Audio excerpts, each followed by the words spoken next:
The city at night, viewed from the top of a 240-meter-high skyscraper. The city nightscape is not the only view to be enjoyed.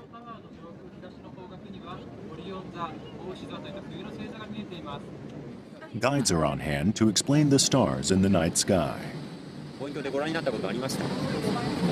初めて。ああ、よかったです。月がある日でも見えるのがあの星ですね。わかりますかね。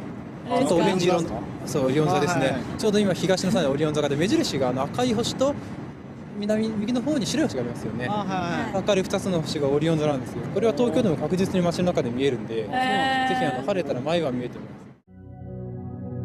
With the city's bright lights, it's not easy to find the constellations. But there is one constellation that stands out more than the rest. Orion. It's identified by the 3 stars in a row and the 4 bright stars surrounding them. In ancient Greek mythology, Orion was a brave hunter armed with a club who died and ascended to the heavenly skies.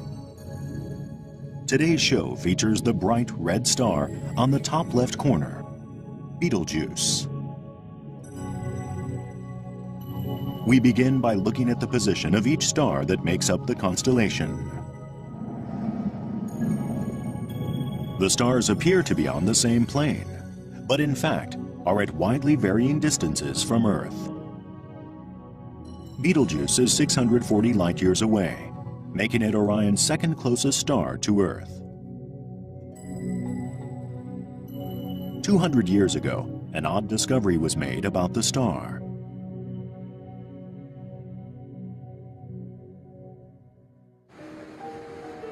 It took place on the Cape of Good Hope, on the southern tip of Africa. The British established an observatory here in the 19th century. At the time, accurate positioning of the stars was vital for navigating the seas. The observatory was built to study the stars visible from the southern hemisphere.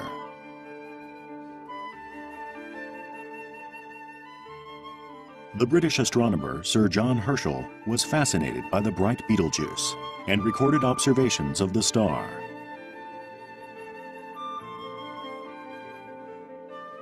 Herschel noted the stars in order of brightness and noticed something rather strange. These are the results of 4 years of observation. Orion here refers to Betelgeuse. In March 1836, Betelgeuse was the 4th brightest star, yet 8 months later in November, it was the brightest. He discovered that sometimes the star grew dimmer, and other times brighter.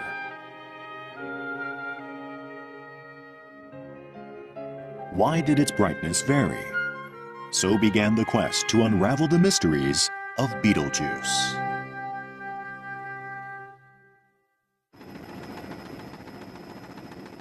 "80 years later, in 1920, a new discovery was made.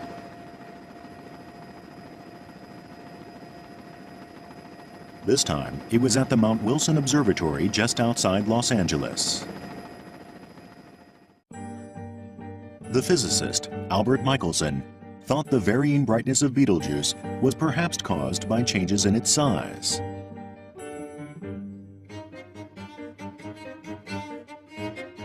Michelson attached a device called an interferometer to the end of a large telescope and attempted to directly measure the size of Betelgeuse. An interferometer uses 2 mirrors to reflect the light from a star, and then combines the 2 beams. When the mirrors are close together, stripes known as an interference fringe pattern appear on the star's image. As the gap between the mirrors widen, the stripes gradually fade. The stripes disappear completely when the 2 mirrors are exactly aligned with the outer edges of the star. The distance from Betelgeuse is known, and so it's possible to calculate its diameter from its angular distance at this point. From these observations, Michelson concluded that Betelgeuse was a giant star, 300 times larger than the Sun. But the mystery of its varying brightness remained. It was about 40 years later that the puzzle was solved.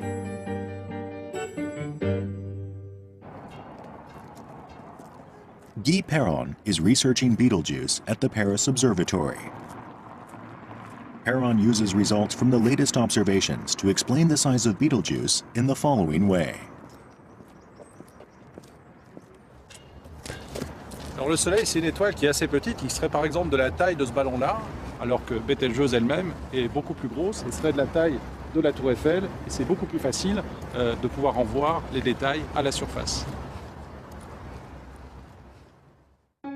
Detailed observations suggest Betelgeuse's diameter could be as wide as 1.4 billion kilometers. That's 1,000 times greater than the Sun. Placed at the center of our solar system, it would surpass the Earth's orbit and reach as far as Jupiter. What's more, it has changed in size by more than 100 million kilometers. The giant star changes its brightness as it pulsates.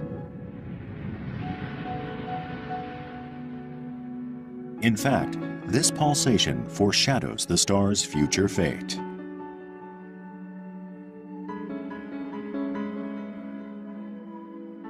Qui présente l'intérêt en fait d'être une étoile très brillante, donc facilement observable, et aussi d'être une étoile en fin de vie. Et donc il y a des phénomènes extrêmement intéressants dans son environnement et sur l'étoile elle-même qui méritent et suscitent l'intérêt des astronomes pour son observation.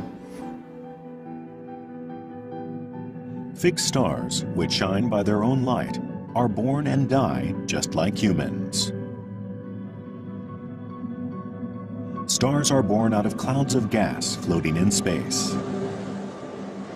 The gas gathers under its own gravity, and when its core temperature hits 10 million degrees, it starts to shine. And a star is born.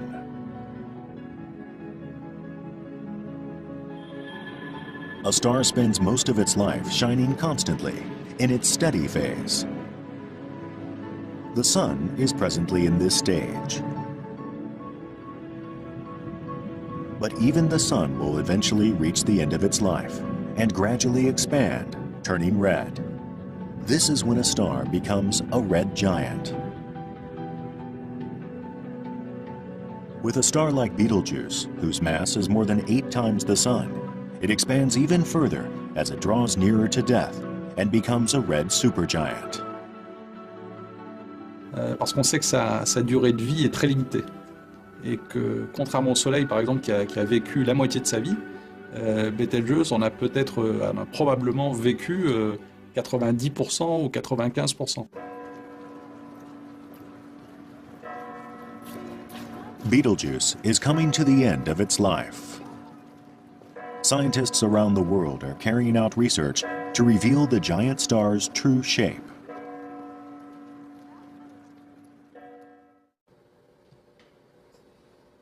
Keiichi Onaka is based at the Max Planck Institute for Radio Astronomy in Germany.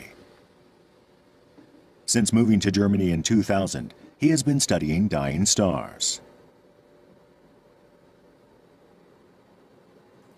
In 2009, Onaka made a surprising discovery about Betelgeuse's shape.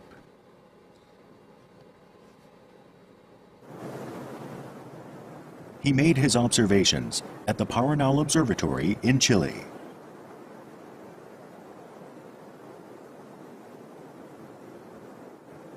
At an altitude of 2,600 meters and with 350 clear nights per year, it is the ideal location for astronomical observation.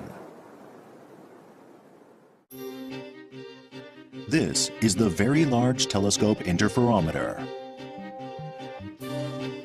3 telescopes of 1.8 meter aperture housed in round domes are combined to make detailed observations.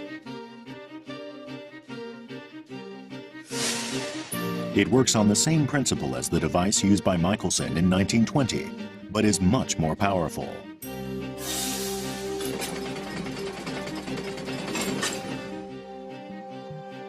The telescopes can be placed up to 130 meters apart.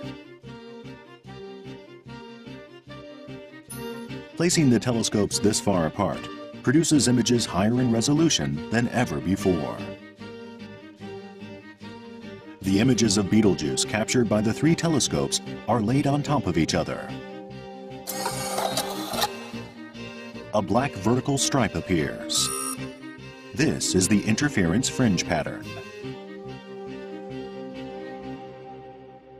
この真ん中の列なんですけども、ここのところにですね、この列にはこう縦にこうしましまがあると思うんですね、縦に。でそれがまあコマごとにちょっと少しずつ動いてるんですけども、これがですね干渉計で観測した時に得られる干渉島というやつでして、星のですね大きさとかその形に関する情報っていうのはこの干渉島の中に含まれているわけです。What drew Onaka's attention was this part. There is a kink in the black stripe. Further investigation revealed something unexpected. Normally, spherical stars produce symmetrical graphs.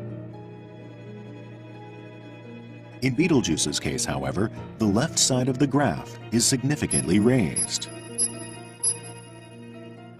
What can this mean? Onaka grappled with this conundrum for 6 months and finally reached a conclusion no one could ever have imagined.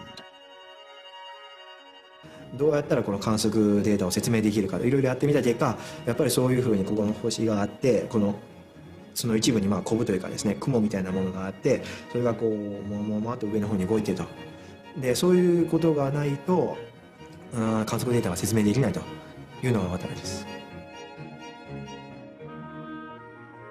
Onaka concluded that the asymmetry in the graph was caused by a bump sticking out of Betelgeuse.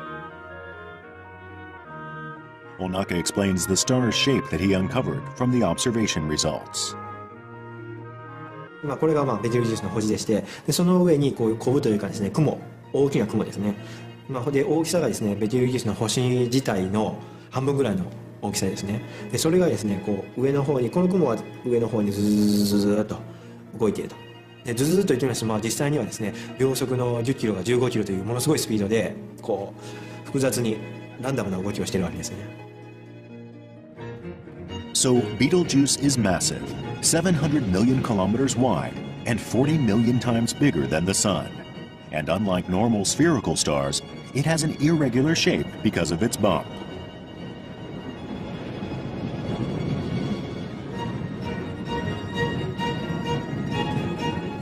But what caused this huge bump to form?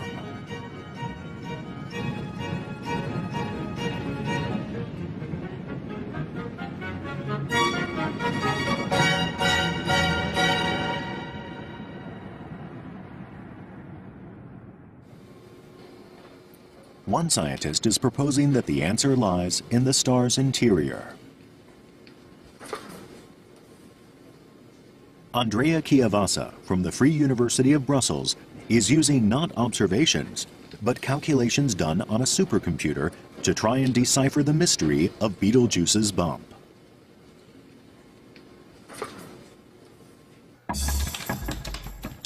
He has calculated how heat travels out from the center of the star and how the gas moves over time.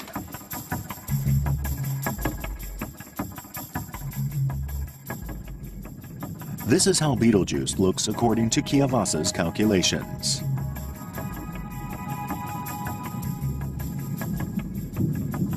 Its surface is covered in patterns 800 million kilometers wide, and here and there, pockets of gas rise and then sink back down. According to Chiavassa's calculations, the heat generated inside the star has created convection currents hundreds of times wider than the Sun's diameter.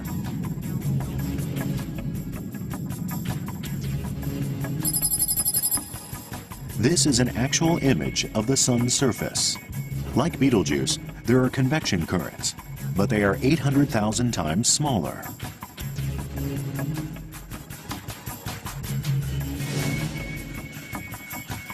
The difference is due to the internal structure of the two stars. In the Sun, convection currents only occur near the surface. With Betelgeuse, on the other hand, the convection currents almost reach the center of the giant star.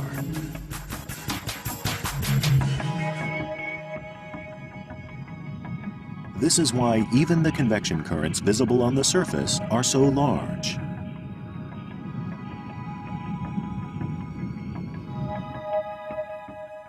What's more, the currents are moving at an astounding speed. According to Kiavasa's calculations, Betelgeuse's convection currents are rising at a speed of 30 kilometers per second.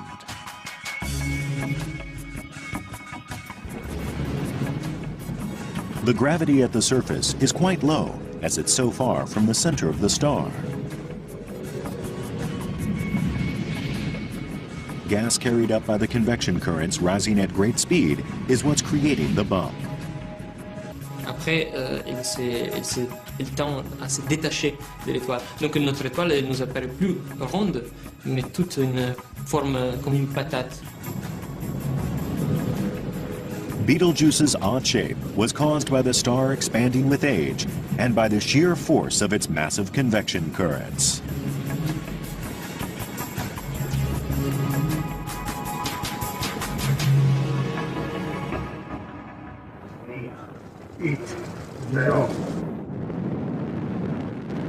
In 2006, Akari, a Japanese infrared astronomy satellite, was launched.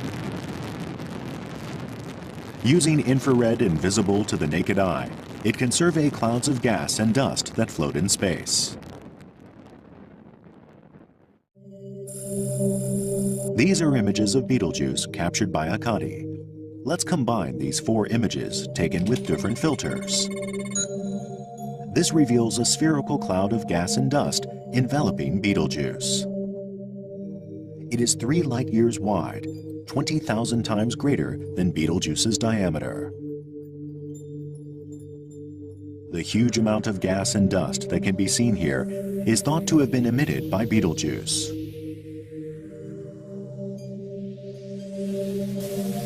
But it was unknown how Betelgeuse expelled so much gas and dust.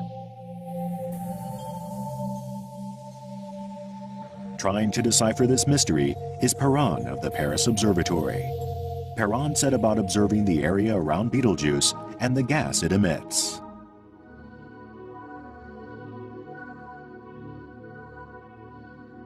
But it's not an easy task to magnify and examine the area surrounding Betelgeuse. This is because there is turbulence in the Earth's atmosphere. When there is turbulence, the image is distorted, making it hard to accurately capture the gas and dust that the star emits.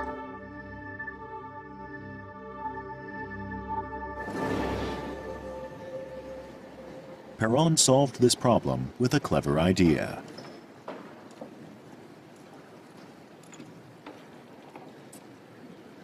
This is a lucky imaging experiment. This card here will be the star, and the pool here will be the atmosphere with random motions, and that destroys the image quality. So we would put the card in the water and try to take the best image possible. The technique of lucky imaging consists in taking many pictures until we get the right picture where the turbulence, or here the pool, is the most stable possible, so that the image is the best possible. And we repeat that for many times during the night. Perron calls the image taken the exact moment there's no turbulence the lucky image. Let's look at the actual photos taken. Continuous shots are taken at a high shutter speed. In every few hundred photos, there is one clear image with no distortion. This is the lucky image that Perron is after.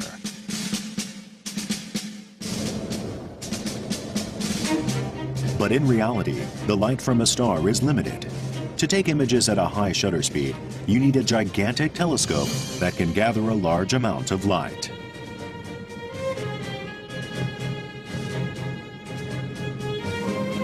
So Perron headed to the Paranal Observatory in Chile.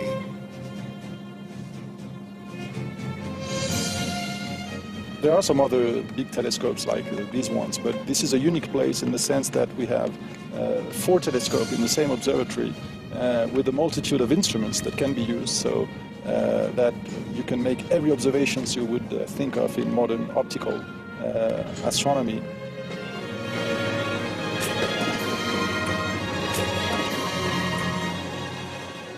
This is the observatory's Very Large Telescope, or VLT for short.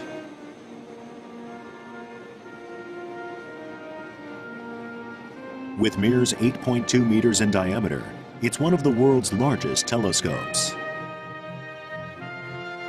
Using this, it's possible to capture at high shutter speeds the faint gas surrounding Betelgeuse.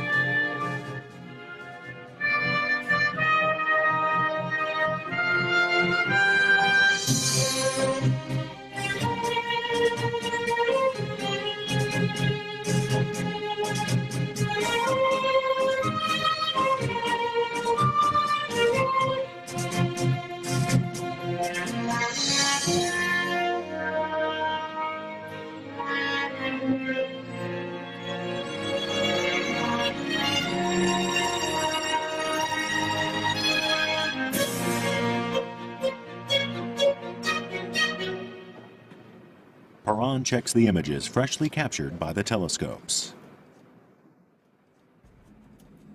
The red star that appears on the screen is Betelgeuse. So what we see here are images of Betelgeuse through turbulence. So this is why they're wobbly, and sometimes they are much sharper than some others, and that's what we call lucky imaging.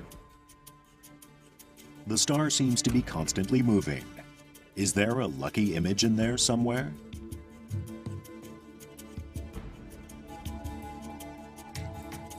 Perron set the shutter speed at 7/1000ths of a second, and in one night captured over 1 million images of the star.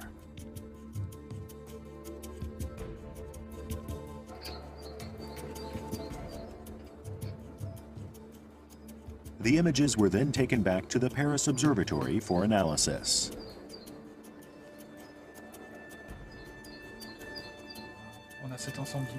Perron and his team have also devised a way to pick out just the lucky images from the 1 million images of Betelgeuse. They turn their attention to the brightest part of the images.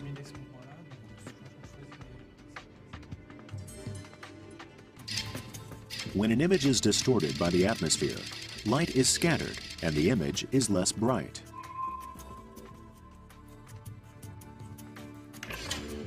So by comparing the brightest spot of each image and choosing only the brightest images, Perron's team can separate out all the lucky images.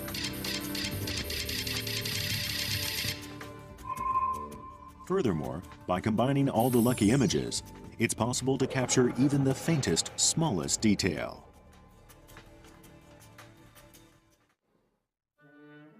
This is the face of Betelgeuse that Perron unmasked from his 1 million images. The orange ball is Betelgeuse, and the blue veil is the huge quantity of gas and dust released by the star. At last, we have an image that captures the star expelling gas and dust into space. Unexpectedly, the gas and dust are not emitted in a concentric circle, but in 3 different directions. The furthest tip extends 4 billion kilometers from the star. In terms of the solar system, this is about the distance between the Sun and Neptune. The image also revealed that a clump of gas and dust had broken off from the outer edge. This was how Betelgeuse was releasing the high volume of gas and dust that the infrared satellite Akari had captured. Alors c'est la première fois qu'on met en évidence en fait cet environnement-là avec une image d'aussi grande précision. Alors ce que l'on voit là, en fait la première surprise, j'allais dire, c'est que l'étoile est bien ronde, donc ça c'est tout à fait normal, et on s'attendait à avoir un environnement autour de l'étoile qui était également à symétrie sphérique. Et en fait on voit qu'il y a 3 directions privilégiées, avec de la lumière ici, là et là. The red giant, with its swelling bump, expels a vast quantity of gas and dust into the space around it. The dynamic activity of the star betrays how close it is to the end of its life.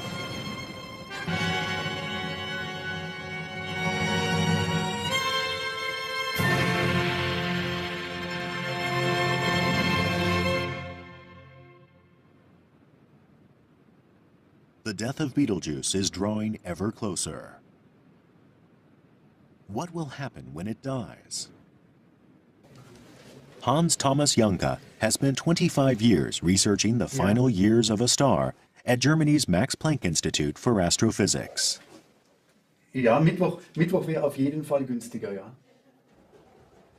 Janke uses an experiment to simulate the death of a star. We'll do a little experiment of how a supernova works, how we think a supernova works. Small container, which I will fill, and then we put some water in, and see what happens is, of course, that there's sparkling bubbles coming and gases, and then we'll see how it evolves. There's pressure building up, and in the end we will see whether the lid stays on this container or not. So we see this is the way how we think explosions work. Janke believes Betelgeuse will also be unable to withstand the immense pressure and will finally explode.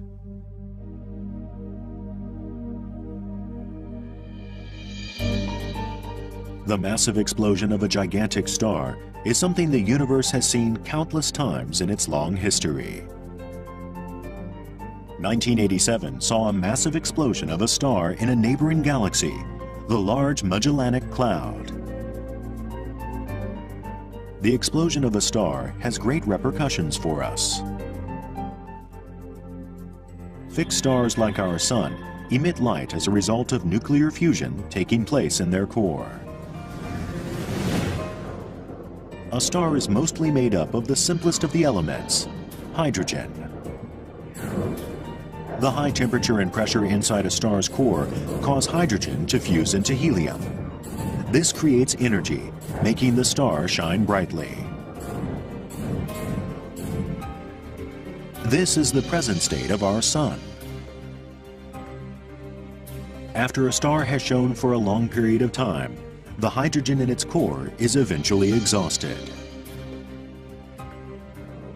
And then, instead of hydrogen, the helium start fusing with each other. This produces carbon, oxygen, and other new elements.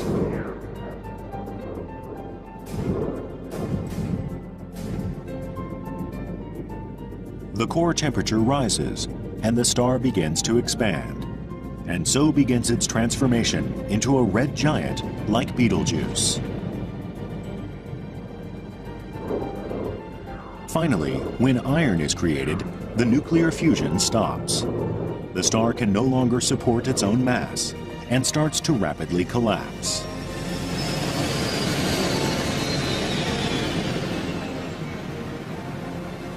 The pressure in the star's core becomes so immense, it causes a massive explosion.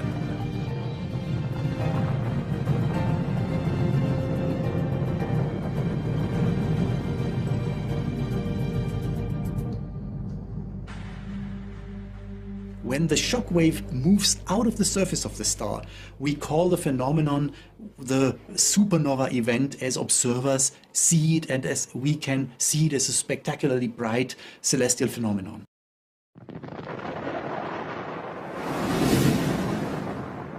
When a supernova explodes, the huge amount of energy generated creates elements heavier than iron and scatters them all around.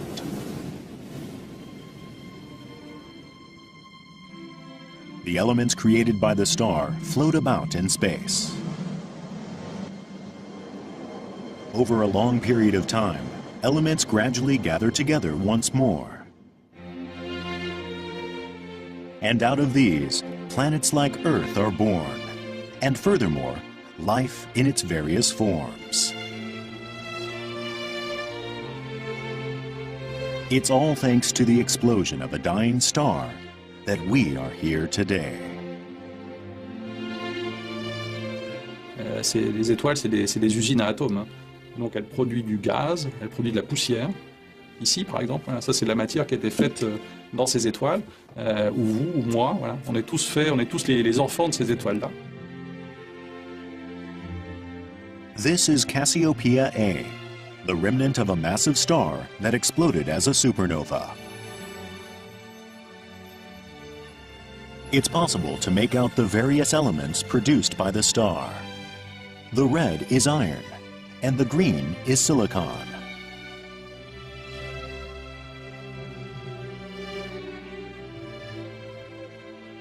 This is another supernova remnant, the Crab Nebula. The cloud of gas and dust is spreading at a speed of 1,300 kilometers per second. In this way, elements are scattered across the universe when stars explode.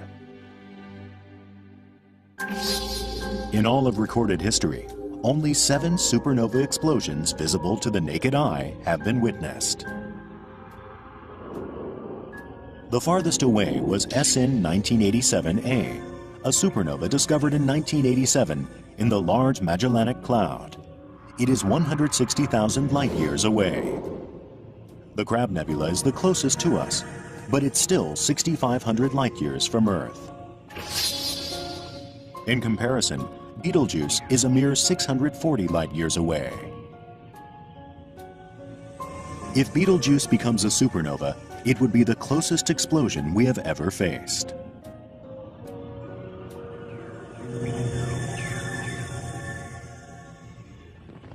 At such a close proximity, will the supernova explosion of Betelgeuse pose any threat to Earth?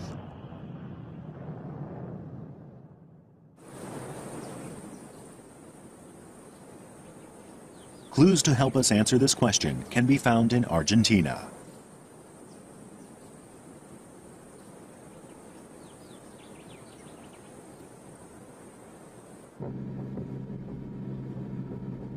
It's a 2-hour drive from the northern city of San Juan, beyond the ravines.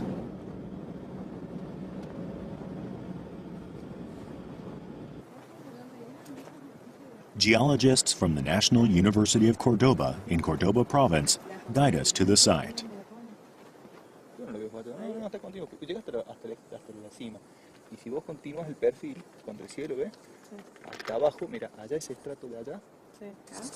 Aquí estamos viendo estratos que se formaron aproximadamente entre los 450 a los 440 millones de años. Esto representa la parte superior del Ordovícico, un periodo que tiene registro en gran parte del mundo y donde se produjeron grandes eventos globales. 400 million years ago, dinosaurs had yet to roam the Earth. Apart from some moss growing on the ground, few life forms existed.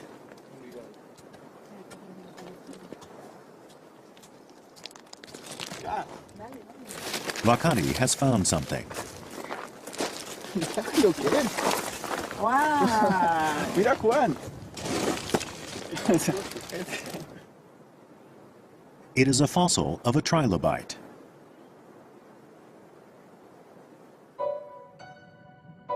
At the time these strata were formed, the sea was full of many different organisms, and trilobites in particular flourished.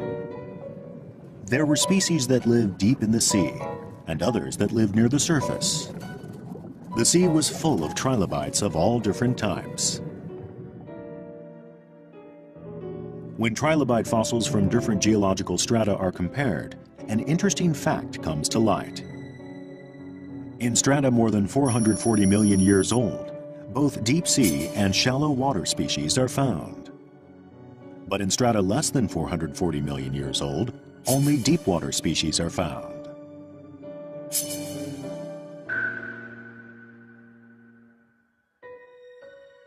Esta extinción así tan particular es realmente misteriosa porque, insisto, es como, ¿por qué ser tan selectivo? ¿Por qué solamente tiene que haber pasado que incidiera y produjera, digamos, una extinción masiva de los grupos de trilobites que vivían en la columna de agua? One scientist believes that a supernova explosion caused the extinction of the shallow water trilobites.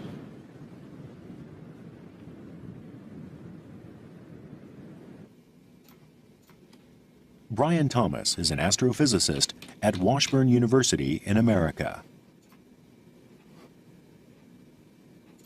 At the Ordovician extinction about 440 million years ago, the most abundant life was trilobites. The main reason for that is that the ozone depletion is a radiation event which directly affects the organisms. When a massive star explodes as a supernova, it releases a powerful burst of radiation in the form of gamma rays. Using theoretical calculations, Thomas can show what changes occur to the Earth's environment when hit by a burst of gamma rays. This figure here shows the depletion in ozone over the globe. So there's a rapid drop-off in the ozone layer, and that reaches about 30 to 35% total. And that will increase slowly, recovering over about 10 years. Here is what Thomas thinks happened to the trilobites. Earth is protected from the sun's powerful ultraviolet rays by the ozone layer.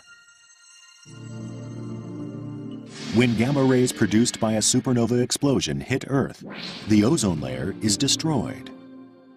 This allows the sun's harmful rays to beat down on the land and the surface of the sea. Thomas believes this killed off all the trilobites near the surface of the sea, but those deeper down, where the UV rays couldn't reach, survived. Once the ozone is depleted, ultraviolet light from the sun comes through the atmosphere. And organisms that are exposed to this ultraviolet light will have their DNA and other molecules like proteins damaged by this particular radiation. That can cause death.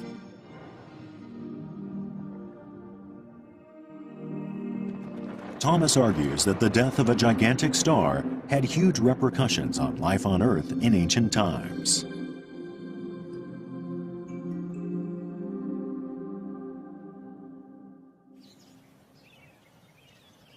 The explosion of Betelgeuse is thought to be imminent, but are we in any danger?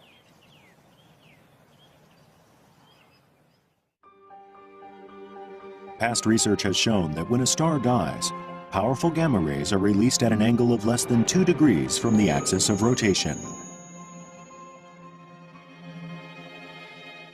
So the key lies in the direction of Betelgeuse's axis in relation to Earth.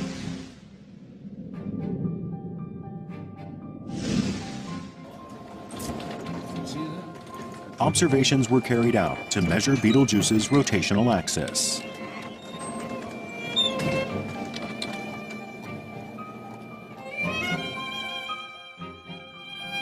The Hubble Space Telescope was used to investigate the giant star.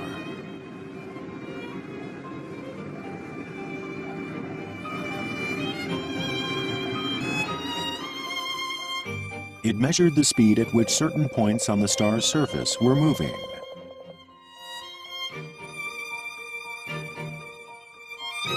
This revealed for the first time ever Betelgeuse's axis of rotation.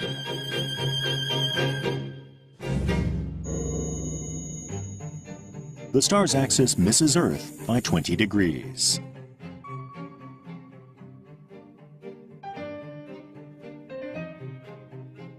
Fortunately, if this is the pole, Betelgeuse, and it represents the way the jet would be oriented, the Earth is not directly focused along that beam. It's actually off by about 20 degrees. So that jet will go off into space and miss us entirely.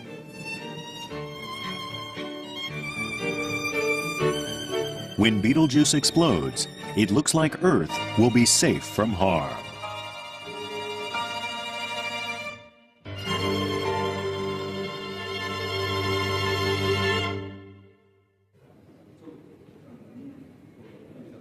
What will we be able to see from Earth when Betelgeuse explodes?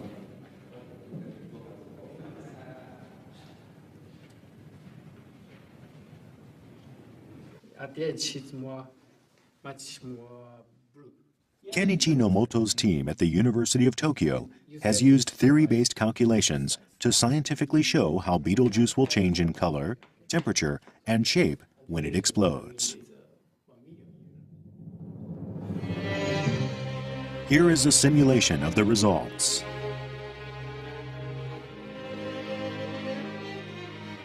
the final moments have arrived for Betelgeuse, Orion's red supergiant. Its color changes from red to blue as its temperature shoots up. 1 hour later, Betelgeuse burns more brightly than any other star, and no one can fail to notice this change. 3 hours after the explosion, the star's brightness intensifies until it is around 100 times brighter than the full moon.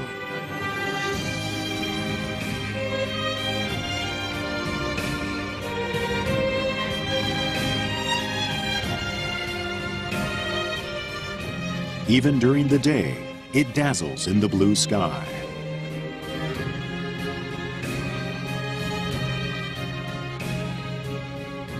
It is predicted this brightness will continue for 3 months.